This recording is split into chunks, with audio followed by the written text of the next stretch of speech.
This NLCS Game 7 Betty Picks edition of the MLB Gambling Podcast on the Sports Gambling Podcast Network is brought to you by Underdog Fantasy. Underdog has just added Pick'em Scorchers where you can win 100x. That's right, turn $5 into 500 in one game. Plus, every Sunday, they're giving away 100,000.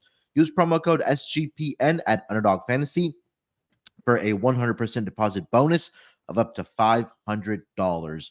We're also brought to you by Hall of Fame Bets, the sports betting research platform for parlays, player props, and game lines. Download the Hall of Fame Bets app or visit hofbets.com and use promo code SGPN to get 50% off your first month and start making smarter bets today. And the NBA season is officially back. To celebrate, we're giving away a NBA Gambling Podcast hoodie. Head over to sportsgamblingpodcast.com/NBA dog for all the details.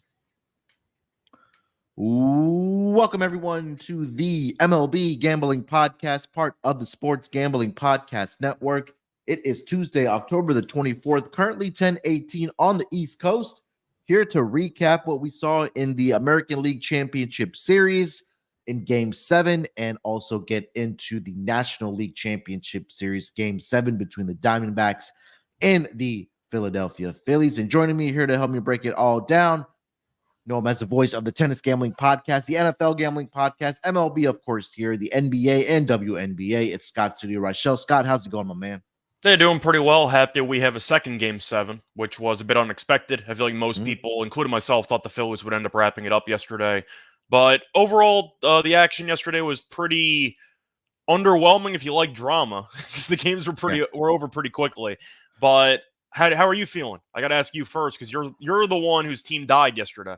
Yeah, I think I mentioned this when we previewed I know I picked the Astros in 6, but I said that if after Verlander, the pitching made me really nervous, and I think that's pretty much exactly what transpired. I know Christian Javier had a couple good starts in there, but when you're going up against this type of offense to the Rangers, again, give Bruce Bochy and that Rangers offense so much credit for the way they've, battled not only in this series, but all throughout the playoffs. It was going to be a tough hill to climb if you didn't have that pitching. And I think, number one, I know we'll talk about offseason stuff later, but I think that Dusty Baker. You can just say his name, by the way. You can just say Valdez. It's fine. Like, we know who you're talking about. It's fine. Yeah, I mean, look, Framber Valdez, he had a good regular season, but in the playoffs, he just didn't show up. I know last year he was really good for the Astros when they did win the World Series. Javier did his thing prior to last night.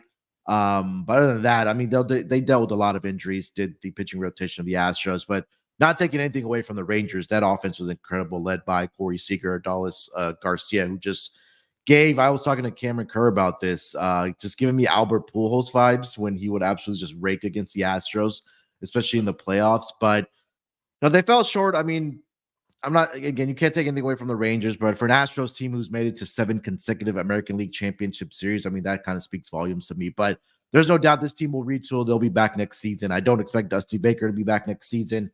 You already mentioned that he may consider retirement, or, they mutually, quote unquote, may part ways, and there may be a new manager. Transition to the front office or something.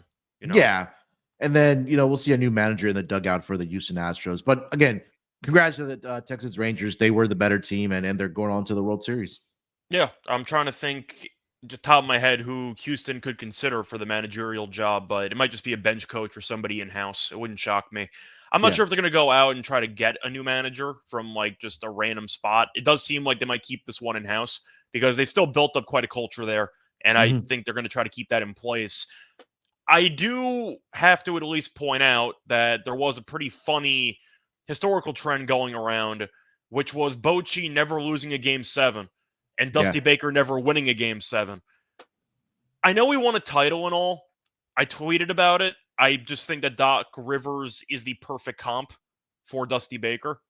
I think it's the exact same guy with the exact same career. Baker's just about, 20 years older?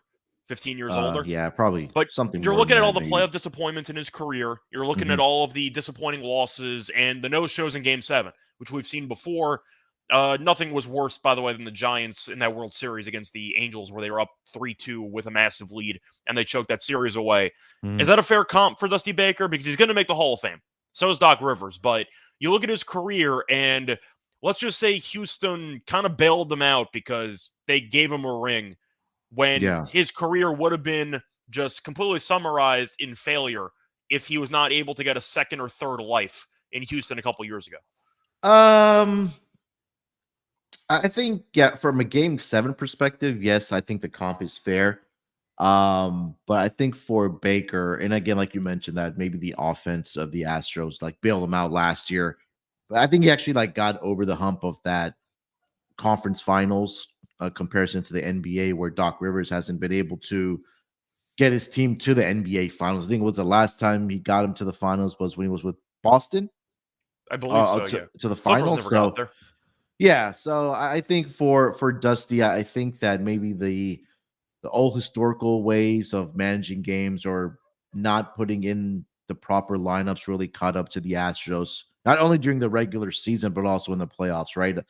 I understand why Maldonado was out there We were for talking the about that for Astros. months.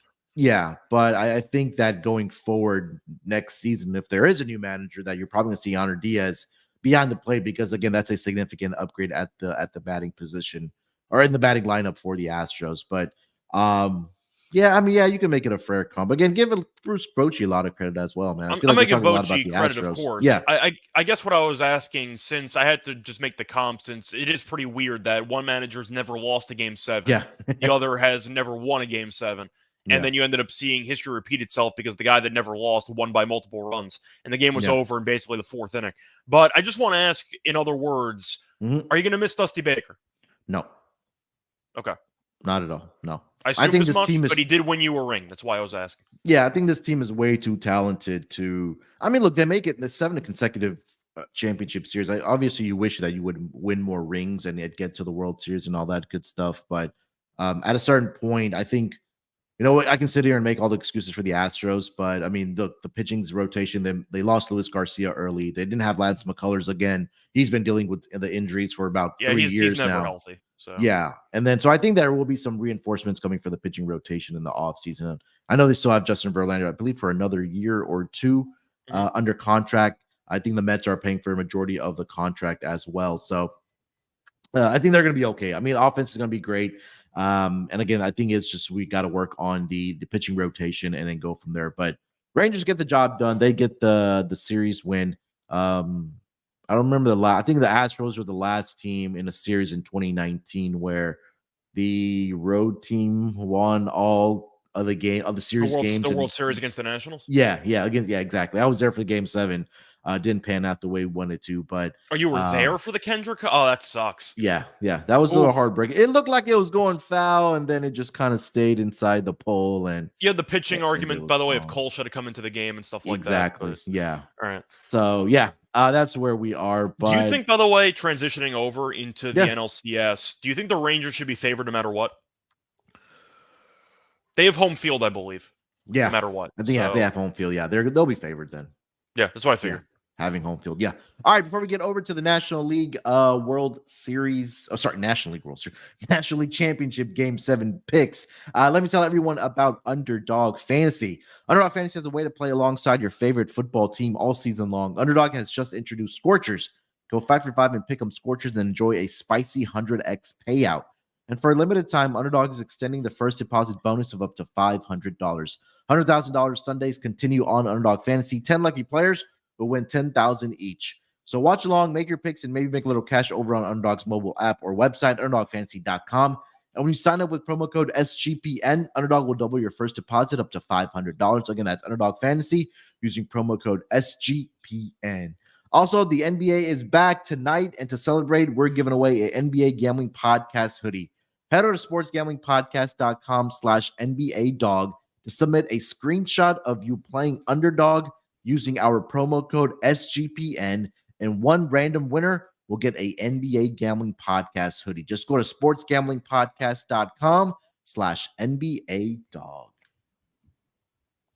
All right, Scott, we got one more Game 7 tonight in the National League between the Diamondbacks and the Phillies. Phillies obviously at home here. It is going to be Brandon Pfaadt getting the start for the Diamondbacks, and it is going to be Ranger Suarez on the mound for the Phillies.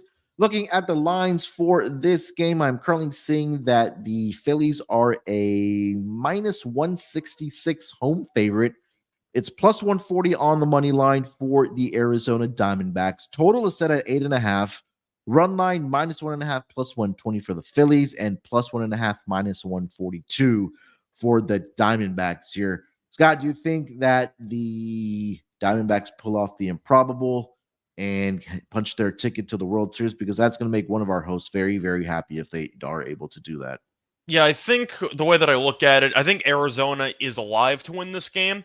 Would I say they're going to? I wouldn't go that far. But I think minus 166 is too steep. I think this price is too high. I think it should be closer to around minus 135, minus 140. And I know that Philly, once again, has been great at home with the exception of yesterday. I can't dismiss how good Fod was in Game 3. I mean, he was unbelievable. So was Suarez. So you can argue that the pitching matchup is relatively even, but I think Fod getting plus 140 is pretty tempting. Now, you can argue that if the starters balance it out evenly, which bullpen do you trust more? Probably Phillies, but it has been a bit iffy so far this series, so I don't think it's as big of an advantage as I thought it was going in. But I think for the sake of the value, I think Arizona's very tempting. I mean, you're looking at how this team performed in a must-win situation yesterday. Philly squandered a bunch of chances early against Kelly, then did basically nothing for the last 6 innings. But I feel like when you're looking at the issue that I have with Philly, with the offense, it's twofold. One, I can't stand the batting order. I think the idea of having Bohm 4th and Stott 5th is embarrassing, and I've mentioned it for a long time. I don't understand that at all, because Bohm, I know he had a hit yesterday. I might have given out him no hit at plus 190, and he hit a little flare shot opposite fields, which was hit, I don't even know, 60 miles per hour. Like, it was not good contact, but ended up landing where nobody was and ended up being a hit. Stott, I don't think is a good hitter either. Rojas is an absolute zero at the plate, but he's a great center fielder, so you're going to keep him in anyway. So I guess the point that I'm trying to make is I think Philly's offense, despite being solid for the most part, is pretty top-heavy. And you're looking at all of these zeros in the middle of the lineup. I can't believe that you're looking at the likes of Bohm protecting Harper for the entire playoffs. He's been terrible. And you're looking at Stott, who's not been good either. I know he had the grand slam against Miami in the first round. He hasn't done anything since. He had an RBI single, actually, in Game 5. That was really it. He hasn't done anything at the plate. And it's your 4 and 5 hitter. Castellanos has disappeared. He's done nothing for about the last, I don't even know, the last 5 games of the series because he had a home run in Game 1. But there's just a lot of question marks with this Philly lineup. Having said that, the same can be said about Arizona. I called out Longoria. He had an RBI double yesterday, so he did something. But Carroll's been terrible, and he's batting in the top of the order. Do you have questions on a couple of key bats in key spots for both lineups, which I think can make this a very interesting matchup? But if you're asking me who I think the value's on, I think it's on Arizona. Because Arizona, I just think when you're looking at the value, if you have faith in Fod and you think he can be a potential star pitcher, which is what he's looked like so far in the playoffs after that Brewers start, I think there's value. So I'm going to lean to Arizona, and I like the under. I think 8.5 is too high. I have faith in Fod. I have faith in Suarez. Suarez has been very good so far this postseason. But do I think 8.5 is a bit high for a Game 7 with 2 pitchers that I kind of like in the spot? I do. And both teams are going to probably use starters out of the bullpen. We'll probably see Wheeler for an inning or two if you're Philly. We'll probably see maybe an inning out of Gallen, but Gallen was not very good last time out, so I'm kind of curious what Arizona's going to do. But it's an all-hands-on-deck approach for both teams. I'm going to lean to the first 5 under. I'll lean to the full game under. I think 8.5 is too high. Yeah, I think this number, I mean, as much as I want to get behind Philly here, that number is way too high at minus 166. Going back to your point about Nick Castellanos, he's 0 for his last 16 at the plate. And I'm not sure why they don't have JT Realmuto maybe behind.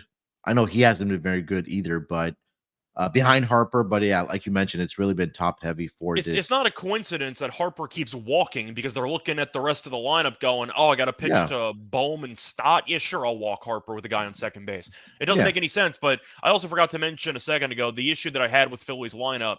One is the overall lack of proper protection for Harper because you have, I don't want to say 2 automatic outs, but Bohm and Stott have been virtually non-existent. You have them batting in 2 key spots after your best hitter. The second part, Philly only scores via home run. Yeah. They don't score in any other way. So if you keep the ball in the ballpark, Philly's kind of screwed. Yeah. And I know that occasionally they can break through. They had a double steal in the first inning of that Game 5 win, and they had a single by Stott. But there was a stat going on, which was in the middle of the series, which ended in with the Real Muto 2-run homer in the ninth in Game 5. Philly had 15 straight solo home runs. Are you Yeah. out of your mind? 15. You can't win a series with having nobody on base, and you can't just get any big hits besides relying on guys to hit bombs every at bat. You got to actually get some hits with guys in scoring position, and Philly hasn't done that. Now, neither has Arizona, which is why you have a pretty competitive series. Arizona did have a couple of hits in Game 6, but it's another issue I have with Philly. I just think, once again, I understand with launch angles and analytics and the argument that home runs are the most important commodity on offense. But at some point in the playoffs, you have to move the line and you have to actually get some big hits. And the Rangers had a blend of that against Houston. We saw some home runs with Garcia. We saw Carter with the big bases loaded double in Game 7. They're able to generate big hits throughout the lineup, and it doesn't have to be a home run. Philly has not proven the ability to do that. Philly needs to hit home runs, and if they don't, they're kind of screwed. Is that fair, or am I overreacting? No, I think you're spot on. I mean, we've seen it, right? It's been top heavy. It's been Kyle Schwarber bombs. It's been Bryce Harper. Trey Turner has been in the mix as well. Nick Castellanos outside of the NLCS in Game 1. It's been home runs, but they got to find a way to manufacture runs. And I think that if the Phillies have it or want a chance to win this game, regardless of where the line is right now, we've seen throughout this postseason that the Diamondbacks jump on you early, within those first 3 innings. We go back to the series against the LA Dodgers against Kershaw. They got to him early. I believe Game 2 as well. They got out to those pitchers early, and we saw that in game. The Dodgers had like the worst starting pitcher ERA in playoff series history. It was awful. And then we saw it in Game 6 as well, right? That the Diamondbacks were able to get out early. They had a 3-1 lead, and after that, like you mentioned, the Phillies weren't able to do anything offensively. So I think for Ranger Suarez, he's been after Wheeler, obviously now the second best pitcher in hindsight, but I trust Ranger Suarez in this spot. And again, during the regular season, the Diamondbacks were not very good against left-handed pitching. I know they were able to get to Kershaw, but I really like the form that Ranger Suarez is in right now. So I'll be curious to see what his outs issued are for this game. And we'll talk about player props here in a second. And just before I changed the screen here, the Phillies just went to a minus 175 favorite here, plus 145 for the Diamondbacks. But the only thing that makes me nervous, Scott, about backing Ranger Suarez outs record is that if he gets out to if he gives up a couple runs in those first 2 innings, I think that he's going to get Game 7. They're pulling him anyway. Yeah, something similar to what we saw. I mean, Christian Javier was at a different level last night, but he didn't record 10.5 outs. 10.5. What is that? You need 3 2/3. That's low as hell. I think he can go 4. He can go. I think he should. I mean, I have faith in Suarez. You mentioned Arizona struggling against left-handed pitching, but once again, I think both starters should look pretty sharp here. I don't mind the starter over for outs for both guys. I like the under in the game. I don't know if you agree with that or not. I just have too many questions about both lineups. And Philly, once again, when they do hit home runs, from what we've seen, they usually don't have guys on base. So you can give up a home run or 2. Like, it's really not the end of the world. We saw that with Arizona yesterday, where they hit 2 solo home runs back-to-back. But the solo home runs really don't bother you that much if the game's going to die after like the 4th inning. So I think looking at the spot, I think the value's in Arizona at 140. I love the under. I think the under is my favorite play. I like the Suarez over and outs. I like the Fod over and outs. I do want to point out, to go back to what I said earlier about the lineup with Stott batting 5th. Can you explain to me how Stott is batting 5th and Marsh is batting 8th? Marsh is batting 343. What are we doing here? Like, you got to move Marsh up in the lineup. I think you would move like Marsh up, or even JT Realmuto up a little bit as well. Maybe put him behind. Realmuto is clutch, man. I know maybe the numbers aren't signifying that, at least in this postseason, but I think he's been better than. Not bad. I mean, it's not. Fine. Yeah. So I think that we'll see when the lineups do come out for the Phillies. I don't think anything will change, but I agree about the under. I was looking at the first 5 under expecting both these pitchers to go along well. I'm leaning, if I play the Phillies, it's going to be on the run line. Like, I'm not laying minus 175. Yeah. And I'll take that plus money there because, going back to the postseason last year when they made their run to the World Series, they're 12-3 at home. And I believe 10 of those 11 of the 12 or 12 of the 11 of the 12 or 10 of the 12 victories have been by 2 or more runs in that span. Obviously, it didn't transpire for them in Game 6. Game 7 is another opportunity for them. But I think the key for the Phillies is going to be that if Ranger Suarez can shut down that Diamondbacks lineup within those first 2 to 3 innings, I think Phillies have a great chance to win this game. But again, for the Phillies, you're going to have to find a way to manufacture runs without having to rely on the home run ball. That's the key, like you mentioned. I think you nailed it as well. So I'll lean with the run line here on the Phillies, -1.5 at +120. I really like the Suarez. I think that'll probably be the best bet for me, over 10.5. It is at -145, but definitely shop around for the best number currently over on DraftKings. But I think Phillies pull this off. I like the under first 5, 4.5 under, and then Suarez, looking at him to go over 10.5 outs issued. Any other maybe batter props or player props, pitcher props you're looking at here? I think we also do need to mention here, Scott, is that I think I saw a stat on Game 6 that Kelton Marte has recorded a hit. He's tied for the all-time record. Yeah, every single postseason game he's played in. It's 15, right? He's tied for the all-time 15, record. Yeah. So he's trying to set history in this game. We'll see what happens. But by the way, you mentioned the Suarez outs, which I do co-sign on. FOD is 11.5, +110. Yeah, I feel like they're. You can argue he gets buried in a Game 7 as a rookie on the road, but 11.5. Do you trust him on the road? That's my question. I think I just trust him in general because he keeps the ball down. Okay. That's fair. I feel like, once again, if you're looking at a potential quick trigger to pull him, then you're going to be scared off. But it's plus money. I don't hate it. I like the Suarez play more because Suarez has been in a lot bigger spots before. But I think FOD I'm fine with because he showed up in a must-win game 3, and he was nails. So I think I'm actually fine with FOD. He also shut down the Dodgers. Now, the argument is both those games were at home, I believe. So FOD, yeah, he's yet to have a good road start this postseason because he struggled in the first game against the Brewers in that first round. So that might be the argument against FOD, but I think it just goes with the under, where I just think that with Gallen struggling in the last start that he made, Kelly pitching yesterday, how many long relief options do you actually have if you're Arizona? You don't have much.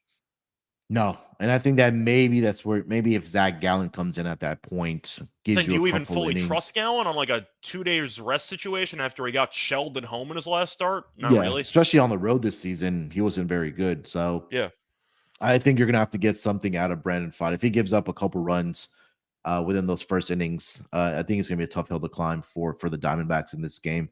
All right, Scott, before we give out some best bets here as we wrap up the show here, let me tell everyone about Hall of Fame Bets. Win bigger by betting smarter this NFL season with Hall of Fame Bets, a sports betting analytics platform for parlays, player props, and game lines. Research every NFL, NBA, MLB, and soccer bet with Circle stats and data. Enter any parlay idea into Hall of Fame Bet's revolutionary parlay optimizer tool to get hit rates broken down by leg, as well as an expected probability for the entire parlay.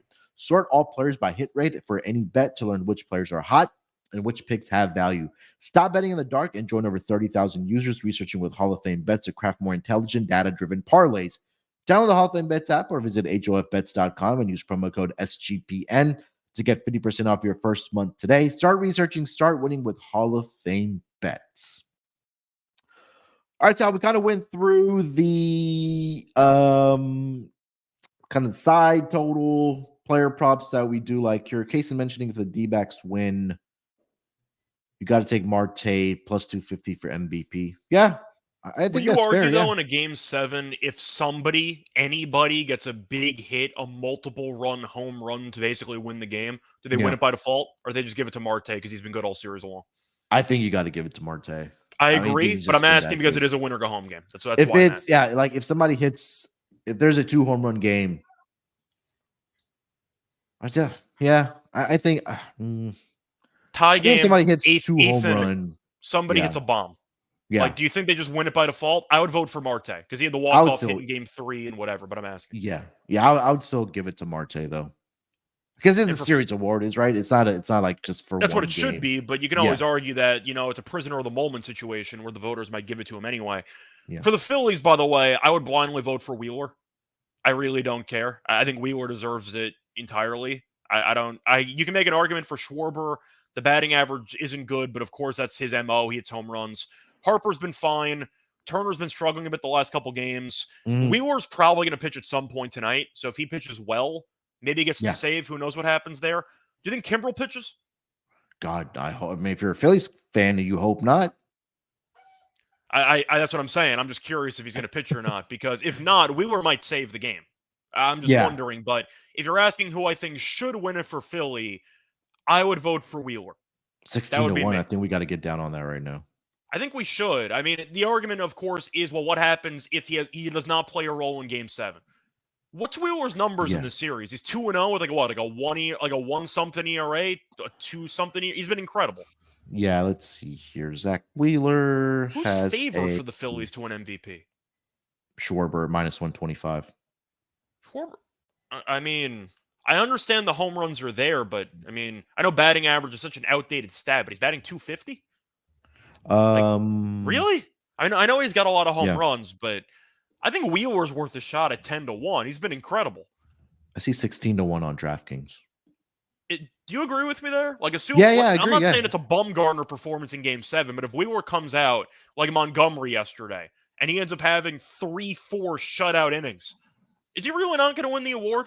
If he comes in the 8th and 9th inning and closes it out without giving up any earned runs, or if he doesn't give up any runs, I think because we should agree win it. that Kimbrel's off the table, right? Yeah. He should be off the table. He should be, unless they're up by like I'm saying with the game in the balance, Kimbrel should be firmly in the bullpen. Yeah. If it's a 1-run game going to the 9th inning and Kimbrel's out there, they need to fire Thompson immediately after that game if they lose the game. So who's closing? Potentially Wheeler. Yeah. So right now, as it stands in the 2 games that Wheeler has pitched in, 13 innings combined, allowed 9 hits, 3 earned runs, 16 strikeouts, 2-0 record with a 2.08 ERA. So if he does come into this game, the pitches are 1 or 2 innings, that ERA should drop below 2. But yeah, I would look at Wheeler. I think make a case for Ranger Suarez?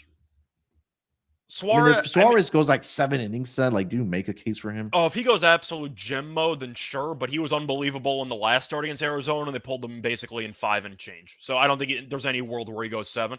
The reason why I also think Wheeler has a decent shot is because Phillies won his 2 starts. Not that you can really hold against the pitcher for wins and losses, because Suarez was great and they didn't get the win in Game 3.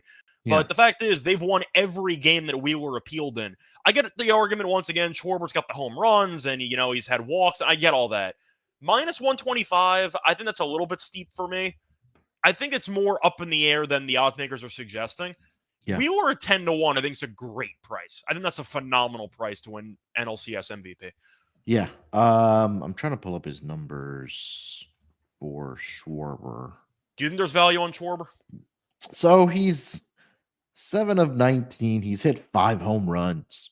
Yeah, I know the home runs are massive. I get but that. I think the only issue is they've been all solo home runs as well, right? Like, yeah, it's not like Adolis Garcia last night where he has 4 or 5 home runs and he has like 15 RBIs or something. I don't have the exact numbers, but 5 home runs are substantial. But is there a world where Schwarber goes 0 for 3 in this game? Philly wins anyway. Wheeler pitches 3 shutout and he steals the NLCS MVP. It wouldn't shock me. No, I wouldn't. I think if he goes like 0 for 3, like 2 strikeouts, that obviously bring his numbers down as well. But I think for a value perspective, like, definitely shop around, because again, Schwarber -125 currently over on DraftKings, +340 for Kento Marte. And then Bryce Harper's at 14-1, and then Wheeler's at 16-1. I just want to ask out of curiosity, what's Marsh? He's not going to win it, but I'm curious. He's not listed. That's a shame. He has a hit in every game of the series. That's why I was asking. But yeah. Okay. But maybe you can make an argument for somebody else from Arizona. I just think it's Marte. Yeah, I mean, Marte, it's +340, then it goes to Alec Thomas 12-1. So, I mean, that kind of tells you where. If So I Thomas think if you want to, it's maybe a go-ahead bomb, he'd be the one who would steal it, but that's basically the only guy who can take it from Marte. yeah, I think so. I think it's a great point is that if you would like Arizona to win tonight, you just bet Marte at plus 340 for MVP, unless somebody hits like 3 home runs tonight, which I doubt. Yeah, I was going to say, Thomas, you can even make an argument the second home run that he hit in the series, they did lose that game. So the home run did not matter. He just had the big pinch hit home run against Kimbrel earlier. So I'll tell you who you should actually vote for. If Arizona wins the series, give it to Kimbrel. I don't think anyone would complain about that, you know? I'm just pulling up Marte's numbers here. It's going to be incredible. He has a hit in every game. He had a walk-off hit in game 3. I mean, his numbers are remarkable. He had a triple last game. Like he's going to win it if Arizona wins the series. 423, 11 hits, 3 RBIs, 2 runs scored, and including the walk-off. That's obviously not going to be on the stats page for the Arizona Diamondbacks. All right, Scott, then maybe let's give out a best bet here for game 7. I know you mentioned like the under, the outs for Suarez, but where are you putting your money on tonight? So I'm going to trust my instincts here. There are a couple of plays that I am tempted by. I'm going to mention the under 8.5 once again, which I do like. They better not throw Kimbrel out there. I'm just going to throw that out. I'm just going to state that publicly for the record. My favorite dog play is actually Rojas to not get a hit at plus 110. Plus money. What? He's batting below 100. Like he gets 10 at bats, not even including walks and like hit by pitches and stuff. Yeah. He averages a hit less than 1 time per 10 at bats. It's plus 110. What are we doing here? Yeah, give me Rojas and no hit at plus 110. All right, I like it. All right, I'm just gonna go Ranger Suarez over 10.5 outs issued. I also do like the first 5 under at 4.5. I knew you were going to take Suarez, so I went elsewhere. But I do like Suarez. I'll put money down on Suarez and also put money on the first 5 under at 4.5. I think that unless the Phillies just come out and do what the Rangers did last night by hitting bombs and scoring runs, I think that Suarez can really contain the Diamondbacks bats within those first 3 innings, and if he's able to do that, I think the Phillies have a very good chance to win this game. So Suarez over 10.5 outs issued, and then first 5 under. I think that both agree that it should be a pitching duel between these two guys. I feel like there might be a blow up for Brandon Pfaadt coming, but I'll trust my instincts here. First 5 under 4.5, and Suarez over 10.5 outs issued for this game. All right, that is going to do it for this edition of the MLB Gambling Podcast, Game 7, to find out who is going to face the Rangers in this year's World Series. Casey Naskin win is that NBA pod kicking back up. We are going to be live around about 12 minutes for the NBA here. So if you're going to bet some NBA tonight, me and Scott are going to handicap the 2 games that are on the schedule for opening night for NBA. So come tap in with us over on the NBA Gambling Podcast YouTube channel. We'll be back maybe tomorrow or later in the week to discuss the World Series preview. So look out for that at that point. Hopefully it's a great Game 7 tonight between the Phillies and the Diamondbacks. Scott, any parting thoughts? Yes, I do want to ask you, since we are doing the NBA show and the MLB show today. Yes. Multiple TVs? Oh yeah, definitely got to have multiple TVs today. Yeah, we got to have the Game 7 on the big screen, and then we'll be watching the NBA on one screen. And I know there's a lot of hockey action tonight, so yeah, definitely. Yeah. All 3 screens will be in motion today for sure. All right, good luck with your bets here tonight. Let's break these books off and let it ride.